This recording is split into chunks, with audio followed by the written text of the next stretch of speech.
All right, this is Jasvinder Khalsa with cryptocurrencyinvesting.news and coinfeeds.com, and I've got the pleasure of speaking to Ben Lowe, Director of Sales at Gospel. Ben, how are you? Thanks for joining us. Hey, that's all right. Thanks for having me. Great. Glad we get some time to talk. So I guess just straight off the bat, just kind of keep it simple. Tell me about Gospel. Okay, so Gospel is a data security platform that we've built to stop all of these data breaches that are happening regularly in the news. And we're really trying to build trust and security into data in that enterprise world and in that large organizational, environment. So we've moved away from using traditional databases and a stacked security approach to keeping it really simple, and blockchain's given us a lot of properties that enable our data to be really safe and easy to ingest from existing systems. So in terms of what kinds of businesses or platforms have you worked with so far, and in terms of like the before and after, once they've kind of adopted your platform, what have you seen, and what kinds of what's the extent of the kinds of problems that we're talking about solving here? So the problems we're solving is I think we live in a world of data is shared out of organizations, and it tends to go one way. So data is exported from databases, whether it's in email or public cloud storage, and it tends to flow out of a business one way, and it never really comes back. So once that data is left to business, you lose control of that. So what we've done with Gospel is we've been able to create, it's almost like a data mirror. So we're able to give the right people the right level of access to specific bits of data on what they need to see. So instead of sending a spreadsheet with all of your employees' data, to a third-party travel agency or a third-party HR organization, what we're able to do is give very specific access to very specific bits of data, and through that all, we're able to put total trust into each transaction. So you can see who's changed what record, who's accessed it, who's given consent for that data record to be shared. So from that problem-solving point of view, it's really moving away from these manual ways of exporting data, which are hurting businesses, not just from a data breach point of view, but we've seen what's happened to people that have been breached and their share price. It has a real impact on companies. As well as it really affects data. the economy, and right, absolutely. So in terms of that process, how is that achieved? I mean, not to get too, let's say, kind of programmy, because that'll be past my pay grade as well.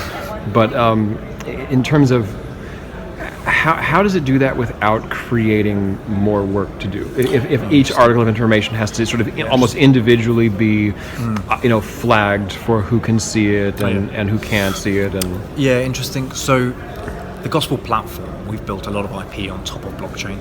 So blockchain makes up, probably 25 to 30% of the Gospel technology platform. So we've got an ingestion engine which can work into existing systems. So we can take data out of existing systems, encrypt it, and transport it, into the Gospel platform. So that is like a seamless process, and actually that alone removes a lot of manual steps of exporting data from databases. So actually we're automating that quite a lot. From that, security, how do you ensure everyone's got the right data? From an employee HR example point of view, what we're doing is giving the employee the security rights to their own data. So instead of having this central security function of how data is managed and shared, actually we're empowering the user to say, I give consent to my data to be shared to this person and not this person. So actually we're actually streamlining the security process quite a lot. From terms of integration, it's an enterprise product, so we've got integration into LDAP, so we can use existing security measures that are already in place around user roles and groups and everything else. So we've wanted it to make it as seamless as possible to integrate into big enterprises. From a use cases point of view, our clients vary across probably 4 key sectors: banking, automotive / transportation, supply chain, and aviation. Interesting. So they tend to be where, if you look at that supply chain example, blockchain's been talked in supply chain for a long time. The challenge is, how do you take existing processes and existing data onto the blockchain? And a lot of people have struggled with this. They get, they set up all of these architectures and all of these parties and everything else. But physically, how do you get data, and how do you view the data? How do you limit control to who sees what bit of the data along that supply chain? So that's what we've done out of the box. And So is there like an innovation in terms of the interface as well? yeah, or, the or is interface. It, I mean, the feedback we've had from our clients, which are running in production and pilots, has been that when you're using Gospel, you don't even know you're using blockchain under the covers. oh wow, It's a super intuitive, easy to use GUI. it's like Windows versus DOS, right? Totally. Yeah, totally. Just to be very dated. I like it. Yeah, I right. like it.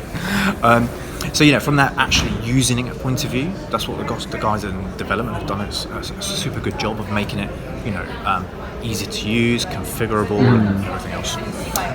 We're also integrating into many other systems. So Gospel in a couple of clients will be used as like a security layer of authenticating people and machines to another bit of data. So where there's like a machine-to-machine interaction. How do you know that machine hasn't moved from IP address to IP address and guarantee the identity of a person when they want to see a bit of data? So Gospel's almost becoming this like data layer where things interact with it to verify the identity of a person or the authenticity of a data set. So are you familiar with, and we can obviously just kind of pivot away from this if not, but Showcard, for example? I've heard of the name, I don't know. Okay, yeah, they're here today, and they've got. I'd be interested to get your thoughts on them. Maybe we can even circle back tomorrow or something like that if you get a chance to meet these guys. But they do. It's the same kind of. It's like identity verification, identity authentication, and essentially complementary ideas in terms of getting data away from this one big honeypot. Yeah, that's sort of a single point of failure in a lot of ways. So but it seems like there's a big distinction with what you guys are doing though. Yeah, so I think ours has been an end-to-end process of how do you get data in, store it securely. That's right. And then expose it correctly. Right. Whereas we're actually integrating into a number of third-party providers like Okta and a couple of others, where we're able to use existing methods that people use to see their data into the Gospel platform. So what we don't want to create is another username and password for people. Right. People are already using a number of different authentication methods. So if we can use existing methods which people are already used to using, it's much easier for the platform to get adopted and grown. So the end-to-end proposition is powerful. IDC have called us the first practical enterprise application of blockchain. A number of different analysts have said, in terms of maturity, clients, the business and everything else, we're super far ahead compared to everyone else. Absolutely. No, I get that picture of what you guys are doing too. In terms of the logistics of getting information onto the blockchain, like you said, what comes to mind for me is you've got this situation where it's like once the information's on the blockchain, then it becomes decentralized. But there's got to be a sort of a centralized port of dissemination of the data from wherever it is now onto the blockchain. So it's sort of going from centralized to decentralized. Is there a vulnerability in that sort of changing of hands, so to speak? We actually make it more secure. Yeah. Because if you think about a perimeter, when data leaves a business, it leaves it via a number of different ways. Whether it's like an email port, the problem is with firewalls in a business, over time they degrade because more firewall ports get open and they never get shut down. So you've got that degrading nature of IT security. Yeah. So what we've done, actually we have something called a Gospel Ledger Bridge. A Ledger Bridge is our ingestion engine, and that only needs one port to get data in and out. Right. So actually we consolidate. We've already been told by clients we consolidate how many entry points there are to their business because we're able to simplify how data goes out. And then the distributed nature of blockchain gives us some interesting properties because everything's highly resilient by design. We don't have to think about high availability. We don't have to think about disaster recovery because if a node goes down, we just spin another one back up. Our architecture is designed to be self-healing, so we don't have to think about that high availability and replication problem. The other thing blockchain gives us is in that database world, when the database goes down and it comes back up, if it's corrupted, that corruption will spread until you do a snapshot and then you roll back to a point in time where it was fine, and then you've even lost that data in between anyway. Whereas with gospel, if a node goes down and somehow is compromised, when it comes back up, and if it doesn't have the world state and all of the other nodes don't agree, it will just get spun down. So it never spreads the corruption. So from an infrastructure point of view, an IT architecture is hugely powerful because you begin to do away with a lot of costs. Right. So it's not going to replicate the deviance, basically. Yeah, correct. Yeah, so yeah. Quite, it's huge. It's powerful from a security point of view. It's powerful from a cost savings point of view. It's got to really increase I want to say kind of like the computation speed, right? Because of the streamlining of it. Okay, right. Exactly. And the way the technology works, from a product point of view, the product actually gets quicker the more you write to it, because we're able to get through the blocks even quicker.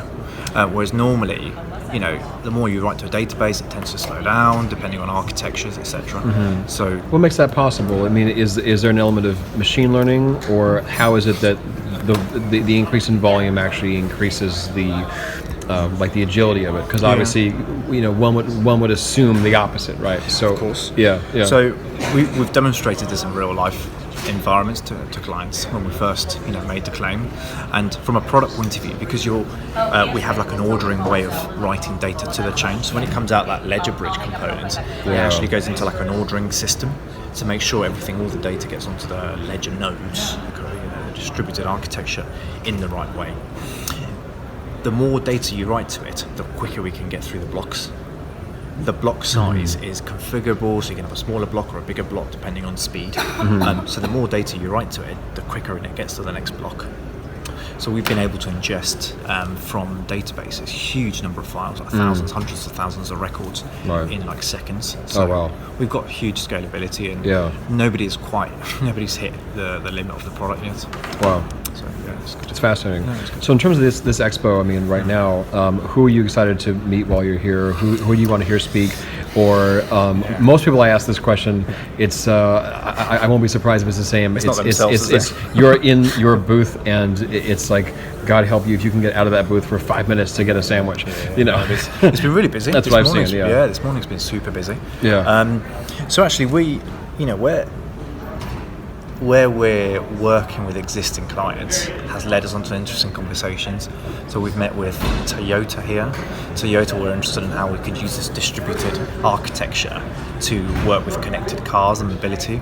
And Gospel's just started working with Transport Catapult in the UK on exactly that. It's a UK government-led project to talk about how we can use distributed architectures to work with connected cars and mobility, and getting consent from people as they travel through different transport systems to be tracked and used, etc.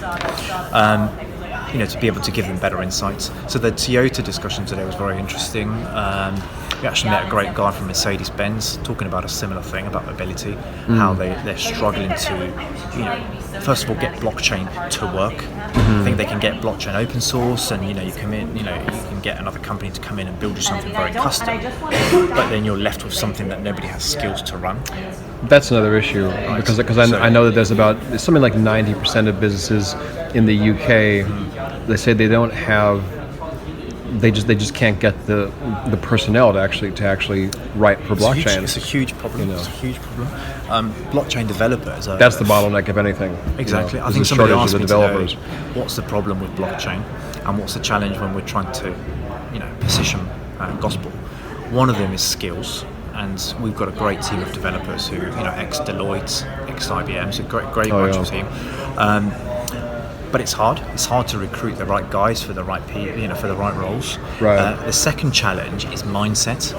We're talking to organisations which are used to working in that hub-spoke model of, they're traditionally used to buying databases and architectures. So that's the hardest thing. Right. There's a castle, and everything spreads out from there. Basically. So when people understand the value of the product and what we have built in by design, people understand it. So blockchain's, it's an interesting space, and I think every client engagement we have, or deployment or whatever, has started in that. I've spoken to another company. They're telling me I need 200 services days to get something up and running, but I'm scared I'm going to get left with something, nothing. Actually, what we're saying is, here's a platform. it's a SaaS monthly based deployment, Right. and you can configure it to what you need it to configure to. So it's much easier, and you don't end up getting left with something which is complicated. It's fascinating. And so, last question, basically, what's really exciting to you right now about what you guys are doing? What's the thing that's on the horizon that you're on the cusp of it, and it's just got you lit up? Funny enough, so we've been in the US this week, here in California and in New York. Yeah. The reception of the American market and American businesses has been incredible. We've been talking to huge healthcare provider about putting trust and data in healthcare records, both patient and doctor records, and how that data is distributed with third parties. So the US market is hugely exciting for us. Yeah. Our clients are telling us the community effect of what we're doing is huge. So when in that supply chain model, when all of a sudden these number of third parties are finding out about the gospel product through using it, that's quite exciting. And we've gone through that first wave of onboarding clients, and now we're getting into that second wave of the community effect, new clients coming on board. Version 3 of the product's coming out in a few days. Right. So we're moving quickly. So I think the most exciting thing is that it's the speed at which everything's happening, and the momentum we have, and all the analysts have been kind and all that. So it's, always helps. That's always nice, isn't it? Yeah. Well, no, it's good. Yeah. Well, Ben, thanks so much for your time. Thanks. Really Thanks, man. great speaking with you. Cool. All right. Cool. Cheers.